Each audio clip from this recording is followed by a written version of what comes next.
Bienvenue sur cette soirée présentation du coaching. Alors je sais que pendant qu'il y en a qui se la coulent douce aux Maldives, certains travaillent.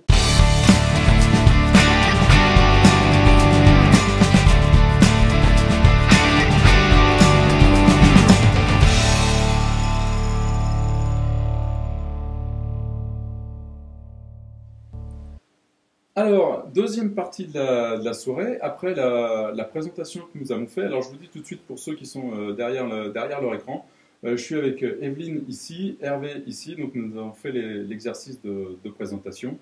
Chacun a donné son identité, sa définition du coaching, moi aussi. Et ben, je vais présenter maintenant la définition du coaching et surtout les spécificités du coaching définies par l'école de coaching francophone.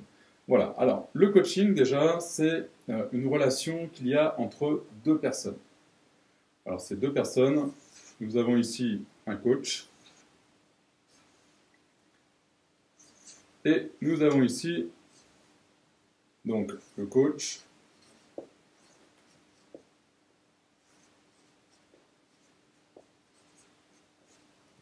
et le client. La première des choses, c'est que ces deux personnes vont rentrer en lien.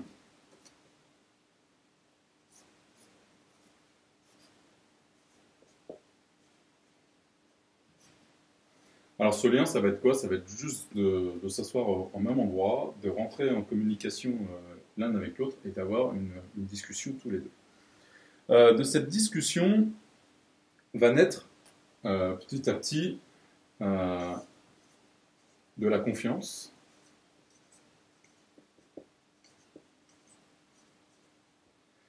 Et même encore un peu plus tard, ce que le coach va arriver à créer avec son client, c'est ce qu'on appelle de l'intimité. Voilà, c'est ce que le coach va chercher à faire. C'est-à-dire que si on regarde bien dans la relation, la confiance qu'il y a là et l'intimité, c'est vraiment ce qu'il y a à ce niveau-là. Ok? Alors, qu'est-ce qui fait que cette relation-là va se transformer en une relation de coaching? Parce que pour l'instant, à la limite, ça pourrait être n'importe quelle personne qui se rencontre à un endroit, à un café, qui discute entre eux, qui ont confiance l'une envers l'autre, qui crée un petit peu d'intimité. Pour l'instant, le coaching n'est pas encore là. Ce que va faire un coach, en plus de tout ça, c'est que dans la discussion, le coach va devenir, lui, un outil dans lequel il va servir de parabole de prise d'information. C'est-à-dire que durant la discussion qui va se passer ici, durant l'échange qui va se passer ici, le coach va écouter, donc écouter activement, donc de l'écoute active, et il va observer tout ce qui se passe.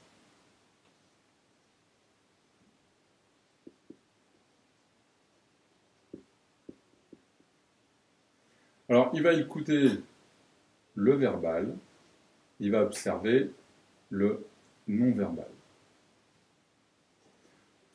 En plus de ça, le coach est une parabole d'informations. Il va même aller chercher les informations qui se passent à l'intérieur de lui, c'est-à-dire tout ce qui est au niveau de ses intuitions et de ses ressentis. Voilà, c'est-à-dire que le coach, pendant que ça a lieu, lui, il va à ce moment-là aller capter un maximum d'informations sur ce qui est en train de se passer. Maintenant, prendre des informations, c'est super, mais c'est encore mieux d'en faire quelque chose d'intéressant. Et finalement, tout ça, à un moment donné, on a besoin d'un cerveau qui va nous aider à traiter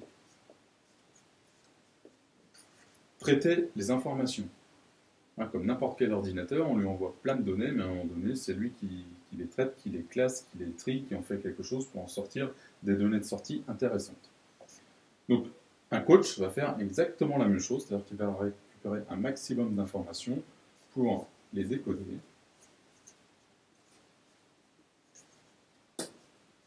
pour les analyser.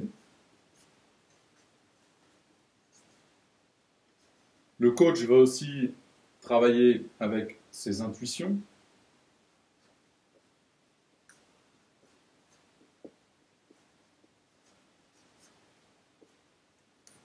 avec son ressenti, et avec toutes les informations qu'il a là, une fois qu'il les a un peu triées, classées, décodées, eh bien, grande chose qu'il va faire, c'est qu'il va émettre des hypothèses. Hypothèses.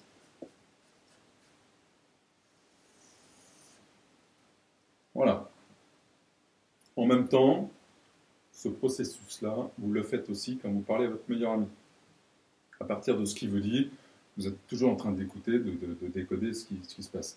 Alors peut-être juste en termes d'écoute active et du verbal, vous n'avez peut-être pas forcément l'habitude, consciemment, d'aller chercher une observation du non-verbal ou de vos ressentis pour savoir qu'est-ce que ça vient travailler chez vous et en quoi ça peut être intéressant pour la personne.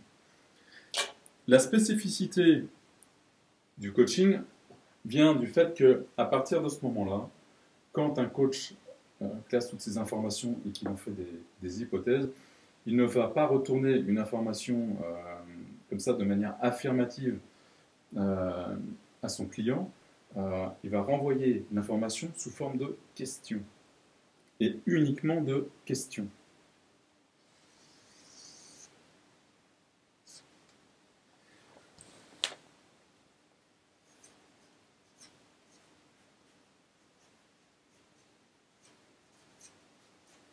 Alors, plusieurs types de questions qui vont vous permettre, soit, par exemple, de clarifier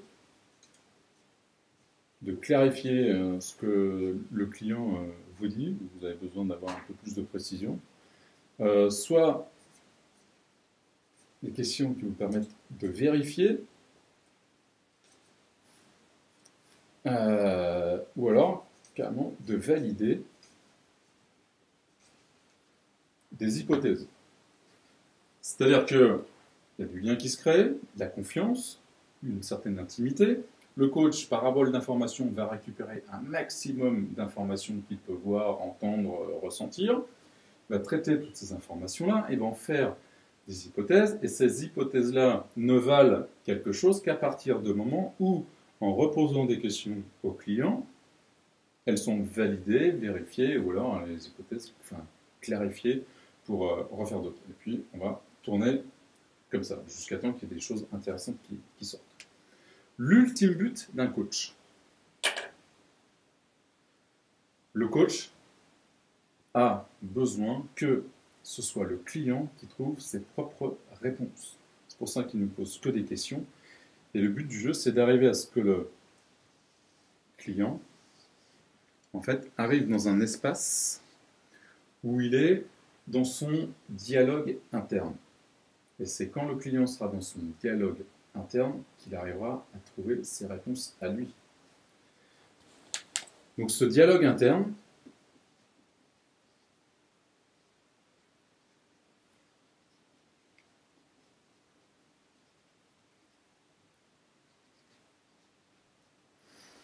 comment en tant que coach on peut savoir que le client est dans son dialogue interne? La plupart des gens, quand ils sont dans cette phase-là, observent une phase de silence et sont dans une phase de réflexion. Alors il y a un petit pourcentage de la population qui parle en pensant tout haut, mais la plupart des gens, en fait, quand ils sont vraiment en introspection, en train de chercher des réponses à l'intérieur d'eux, manifestent du silence et on voit qu'ils sont en train de réfléchir par les signes extérieurs, en fait, où les gens ont les yeux plutôt le regard vide, où ils sont en train de chercher à l'intérieur. Donc, le but du coach, c'est de poser des questions puissantes, des questions que le client n'a pas l'habitude de se poser, des questions qui sont complètement différentes pour l'amener dans son dialogue interne. Et ce dialogue interne, en fait, ce qui doit en ressortir, ce qui est très important, c'est que ce dialogue interne doit arriver à ce que le client ait des prises de conscience.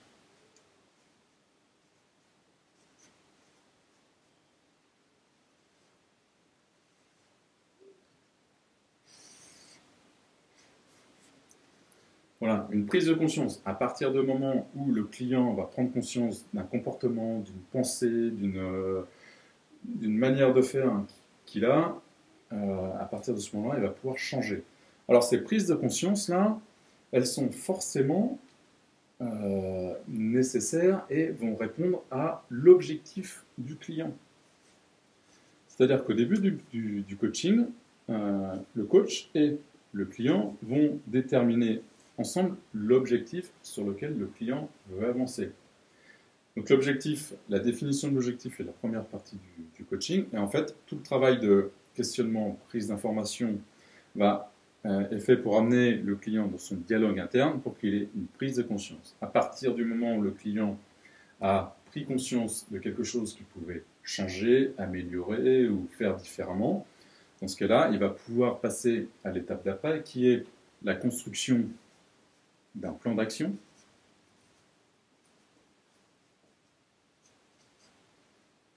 Voilà, sur lequel il va pouvoir s'engager, c'est-à-dire obtenir, le coach va pouvoir obtenir un engagement de son client pour avancer à l'intérieur de sa problématique ou de sa thématique. Voilà, alors, toute cette définition-là du coaching est une définition du coaching classique. C'est ce qu'on attend de certaines institutions pour des certifications, par exemple, où le coach ne pose que des questions pour amener son client à trouver ses propres solutions. Ce qui est différent dans l'école de coaching francophone, là où on va un tout petit peu plus loin, c'est qu'à un certain moment, le coach qui est ici,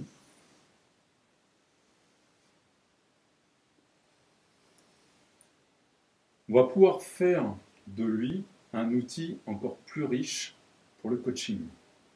C'est-à-dire que dans l'ECF, l'histoire du coach, par exemple, sa culture,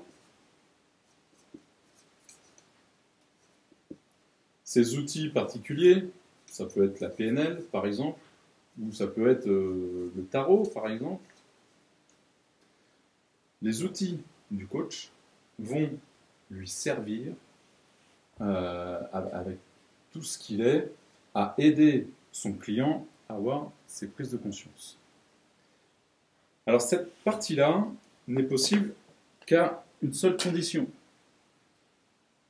C'est-à-dire que ça, c'est possible si en fait le coach va travailler sur son identité.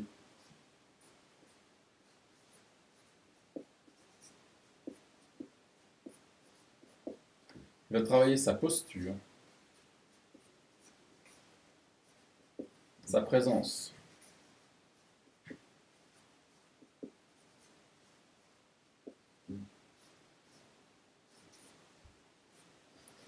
Voilà, c'est-à-dire que le coach va pouvoir utiliser tous ces outils-là qu'il va mettre au service de son client, et c'est en travaillant l'identité, la posture, la présence qu'il va pouvoir y arriver.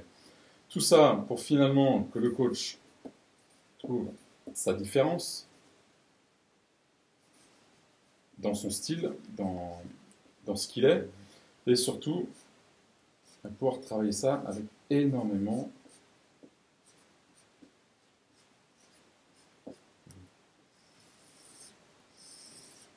d'humilité. Pourquoi énormément d'humilité? Parce que les outils que va utiliser le coach ne doivent pas lui donner la toute-puissance. C'est-à-dire, c'est pas parce qu'il a une histoire riche dans un domaine qu'il a forcément raison et qu'il va devenir un coach tout-puissant vis-à-vis de son client. C'est pas parce qu'il a appris à travailler avec les cartes de tarot que les cartes ont toujours raison et que c'est avec ça qu'il va pouvoir aider son client à avancer. Voilà, c'est-à-dire que les outils ici ne seront efficaces, c'est-à-dire ne pourront servir le client que si le coach travaille dans l'humilité. Ce qui est très très très important quand on rajoute ces outils-là. Et finalement, la finalité de tout ça, c'est que le coach arrive à son inutilité.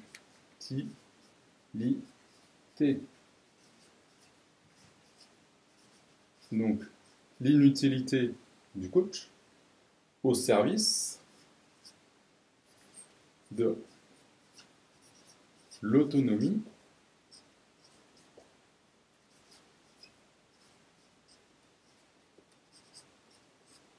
du client.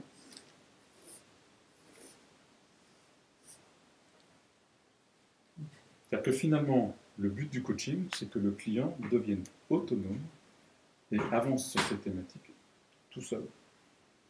Donc en plus des questions et de toutes les stratégies qu'on va utiliser, l'école de coaching francophone permet aux coachs de coacher avec leur identité propre, leur posture et leur présence particulière qui font qu'ils sont différents. Et en travaillant avec beaucoup d'humilité, en fait, ils vont travailler à devenir inutiles pour que le client, lui, devienne finalement le magicien et arrive à dompter le dragon pour lequel ils étaient venus en séance. Alors, si on regarde bien, plusieurs types de savoir ici. Vous avez des outils ici qu'utilise le coach, qui là seraient des outils de savoir-faire. Ici, ce sont des stratégies. Stratégie que va utiliser le coach pour passer de l'objectif à la prise de conscience, au plan d'action et à l'engagement de son client. Parce qu'il n'y a pas qu'une seule méthode pour y arriver, mais il y a plusieurs stratégies pour arriver à ce déroulement-là. Et tout ça ne fonctionnerait pas si il n'y a pas ici un énorme travail de savoir-être. Et finalement, c'est bien la combinaison des trois, des stratégies, des savoir-faire et du savoir-être qui font que le coach s'efface devant tout ça pour laisser le plein potentiel à son client.